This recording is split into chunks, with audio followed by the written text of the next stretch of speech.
Yo, what's up? You on spec, guys.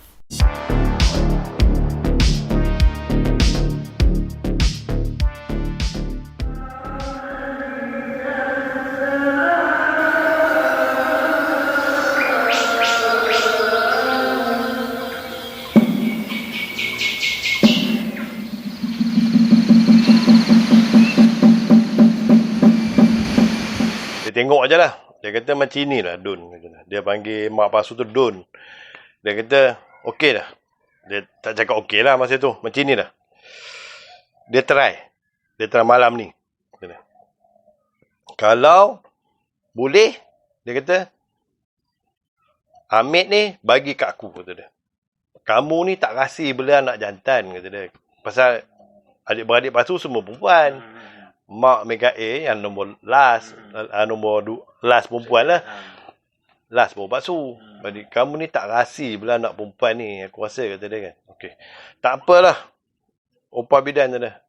Wan bidan nak ambil dah budak ni. Janji dia boleh hidup. Janji dia boleh baik sakit dia kan. Hidup. Itu semua kuasa Tuhan kan. Janji dia boleh sakit dia boleh hilang. Tak apa dah. Dia ubat. Yang pertama, malam yang pertama tu memang ikut balik lah, bawa semua. Tak, dia ubat malam tu. Malam tu dia ubat kat rumah lah. Dia ubat besok pagi, dia bawa benang 7 colour. 7 colour benang macam ni lah Dul. Aku ambil lah budak ni, kata dia. Dia balut tangan palsu. Dia ikat 7 benang 7 benang dia balut dia semua, dia buat cantik. Membenang tu sampai palsu besar, dia akan putus lah. Dia putus mana habis dah. Dia jadi macam gelang lah. Gelang. Dia pakai tangan kiri. Dia pakai gelang tu kat tangan palsu. Mak kata, "Dah, Wan, saya bagilah budak Hamid ni kat Wan." Tu cerita dia dah. Wan ubat lah. Dia ubat lah. Dia dah mula tu dia nak macam-macam lah. Dia nak lancang. Kamu pernah dengar lancang? Okey, lancang ni macam ni. Dia bentuk dia batang. Dia dibuat daripada batang pisang. Okey, buat batang pisang. Habis tu ini orang dulu-dulu. Dia pokok lah. Lancang tu. Pokok pisang. Dia pokok pisang. Dia kata macam ni lah. Aku nak lancang, nak gambar burung. Pasal budak ni dah estate burung dekat teja, makan teja ni, kata dia. Dekat situ. Ini cerita memang ala raib betul lah. Bakam teja ni dia kata ada satu di sebelah kanan. Kalau dari sini kita nak balik kampung kan, sebelah kanan. Sebelah kanan tu ada satu keramat. Keramat tu Kampung Bonggol. Ini kalau dengar-dengar ustaz ni, ustaz kata dia akan tengkar palsu kan. Ni pengalaman ni. Ini bukan nembak kan. Ini pengalaman. Kata dia opah bidan tadi kan. Dia kata sebelah kanan tu ada satu keramat. Keramat tu nama Kampung Bonggol. Keramat Kampung Ponggok nama dia. Kampung tu ada. Kampung Ponggok ni dia cerita dia panjang. Apa tu boleh cerita? Okey. Dia kata dia dah di Kampung Ponggok ni, dia kata dia ada satu istana raja yang paling hebat. Bunyian lah. Dia bunyian punya istana lah. Ini Hamid ni dia kata dia dah estate permainan cucu dia. Burung ni. Burung yang pasal cari 2 hari 3 hari tak jumpa tu. Baru jumpa pasal estate tu kena. Itulah burung anak dia. Cucu dia. Cucunya dah marah kan dekat palsu lah kan. Itu dia tegur palsu. Aku nak kamu jadi macam burung ni. Macam tu lah. Burung tu gelupa kena estate kan. Macam mana dia gelupa kan. Palsu kena terima lah macam tu kan. Dia nak macam mana Wan? Kata dia mak lah. Okay, dia nak lancang. Lancang tu dia nak berbentuk burung. Itu segala lah benda-benda bulu kuning semua lah. Dengan dia punya ni. Lancang tu buat macam sampan. Dipotong. Belum lagi palsu tak sedar lagi masa tu.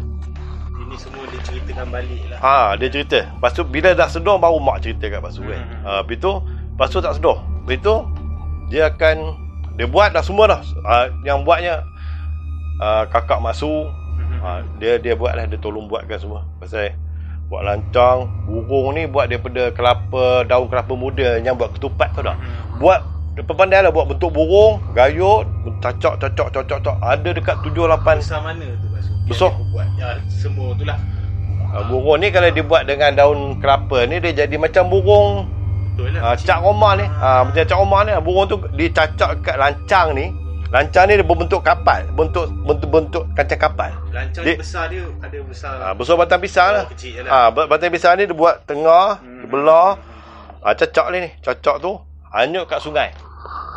Sungai mana? Sungai kat Teja juga. Tempat dia tadi. Buat semua tu hanyut kat sungai. Lepas tu baru Pak Su ni tak ada badan yang ngelupa macam Yang sakit tadi tu. sakit. Lepas tu ni tak ada lah. Masih koma lagi. Masih tak sedar lagi. Cuma Pasal- hilang tu lah sakit yang badan tu lah. Pasal Pak Su ni, badan Pak Su dah tinggal 30 ke 20 kilo je. Kulit dengan isi. Pak Su ni belajar jalan balik. Umur nak masuk 12 ni, Pak Su belajar berjalan balik. Lepas tu, hari yang kedua ni, mak kata bila malam kan, kamu dah tak ada mengelupa lah. Sekejap sekali kan. Mata pun mata hitam dah nampak dah. Mata putih tu dah tak nampak sangat kan. Lalu kita tengok atas kan, mata putih dah nampak kan. Habis tu, mak kata, malam kedua tu, mata hitam tu dah tak ada. Malam ketiga, dah okey dah. Dah tak ada ngelupa dah. Mak ni dah lega dah. Mak ni macam-macam niat lah. Kakak Yung ni niat tuju masjid dah nak mandi. Kalau baik adik aku ni, semualah mak Mikael pun sama lah. Habis tu, dah seminggu tu lepas. Dah seminggu tu dah okey dah. Lepas tu, jadi Pak Su ni dah tak jalan lagi. Tak boleh jalan. Pasal makan pun tak ada kan. Makan tak makan lah. Minum air nasi je. Mak bagi air nasi. Air nasi tu kan, bila tak nak nasi, air tu ambil. Bagi Pak Su minum. Supaya perut ni kata orang jangan masuk angin. Ini dah dijaga oleh ni lah. Mak lagi? Dah balik. dah mak. Balik-balik kan rumah. Balik rumah lah. Jadi mak ni kata macam dah lega dah. Pasal tengok Pak Su dah tak sakit, dah tak ngelupa dah. Dah habis koma dah kan. Masa koma tu dah habis kan. Jadi mak kata macam ni lah, kamu dah jalan semua, nak pergi rumahnya bidan tadilah.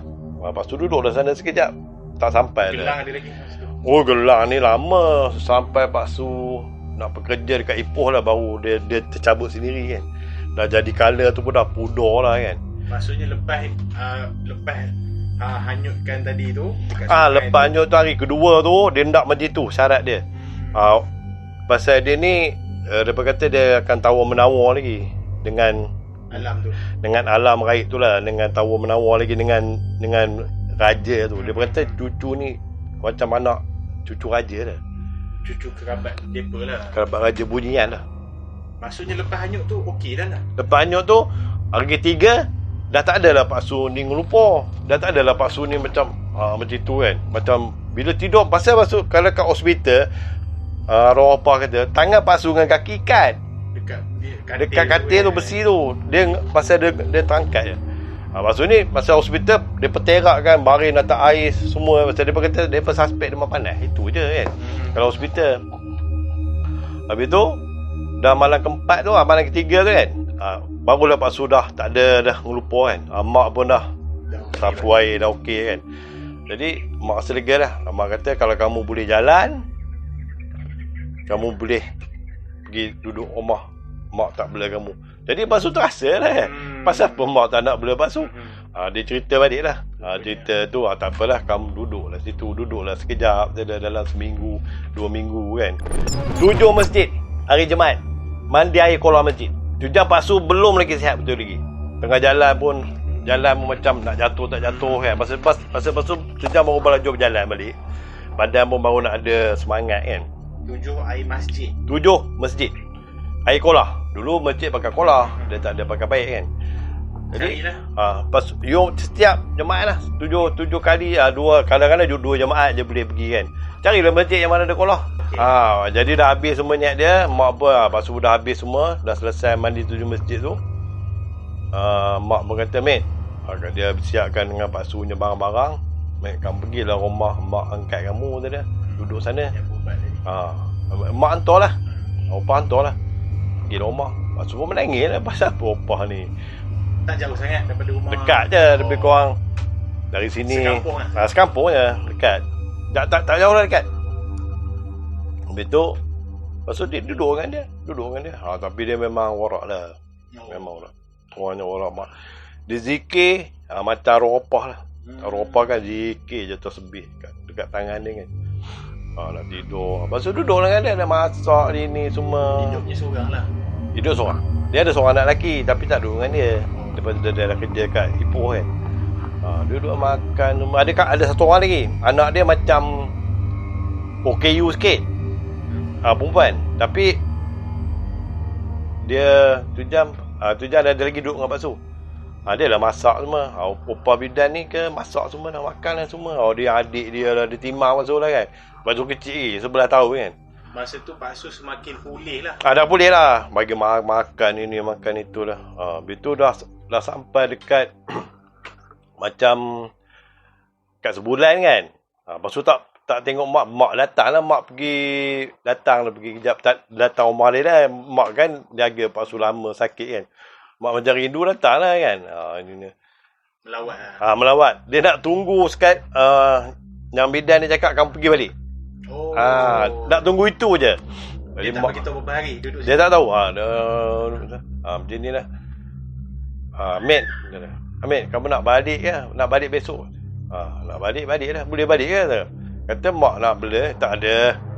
Balik. Lepas tu balik lah. Habis tu lah baru dengan tok ni tadi kan. Sebelumnya Pak Su koma, sebelum Pak Su estate burung, Pak Su pergi sembahyang Jumaat dengan moyang kamu lah. Tok Pak Su kan. Ni sebelum berlakunya semua. Sebelum berlaku semua. Pak Su pun tak tahu nak jadi berlaku benda ni. Hari Jumaat pukul 12 lebih kat pukul 1 pasal masjid kat rumah Pak Su tu dekat. Dekat rumah Pak Su tu dekat masjid. So pergi sama Jumaat dengan arwah tok ni. Jadi naik bukit tu, turun bukit tu nampaklah masjid dah. Begitu nampak masjid, lepas tu ternampak orang 3 orang pakai jubah hitam dekat depan masjid. Setahu Pak Su masa dulu pakai jubah ni kira dah orang tu memang orang yang kita panggil orang macam ulama, macam apa nama imam besar yang pakai jubah. Kita tak pernah tengok orang pakai jubah apa kecuali orang Arab je kan. Bila Pak Su kata, Tok kata apa? Tu ada orang pakai jubah tu. Siapa tu Tok cakap? Ada orang datang sembahyang Jumaat, orang daripada tempat lain ke? Mana ada orang pakai jubah? Kamu nampak apa tu? Kata dia, tu jam sebelum Pak Su kena benda-benda ni lah. Orang tua tu, dia 3 orang, anak dia 2. Anak dia mungkin dalam umur bayar Pak Su lah. 11 tahun, 12 tahun macam tu. Habis tu besar sikit dalam umur 14-15 tahun. Habis tu bapak dia lah. Tu Pak Su tengok, dia terus masuk masjid. Tu kan, tu Pak Su pun pergi lah sembahyang, habis sembahyang semua. Selepas tu sepanjang Pak Su sembahyang tu tak perasan dah ada lagi dah tak ada. Tak ada. Awal tu Pak Su nampak dia masuk masjid tu. Apa nama tu, dia tu masuk tak nampak lah.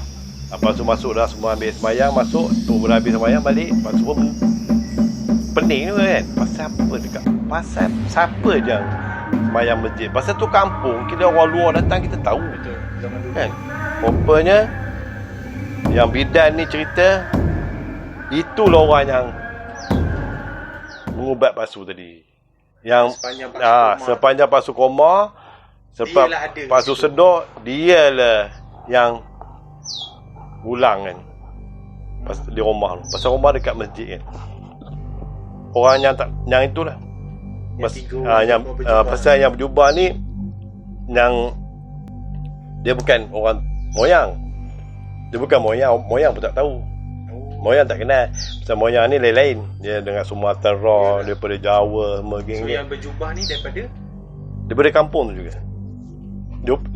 Dia jubah ni kata dia bila tanya balik pada bidan ni kan, bila upah bidan ni cakap macam tu, jadi Pak Su tanya lah kan. Dia kata, "Mate, itulah bapa angkat kamu," kata. Yang jaga itulah yang mengubat kamu selama kamu koma. Dia dah tahu menawarnya buat perundingan dengan si yang Pak Su estate burung dekat makan teja tu. Dia ni yang boleh berunding. Yang tak di istana raja tu. Yang cucu raja ni boleh berunding. Yang raja ni boleh berunding dengan dia. Pak Su cerita pun dah naik berumur dah. Orang lain tak ada. Orang lain punya ni dia tak ada. Yang masjid ni dia berunding dengan yang dekat teja ni kan, istana, ada satu istana tu. Dia ni boleh berunding dengan dia. Mana dia boleh lembut hati lah. Boleh tukarkan dengan lancang tadi, dengan pokok. Dia dengan burung, dengan Dia orang kata orang ketiga lah. perunding lah. yang bidan ni kira dia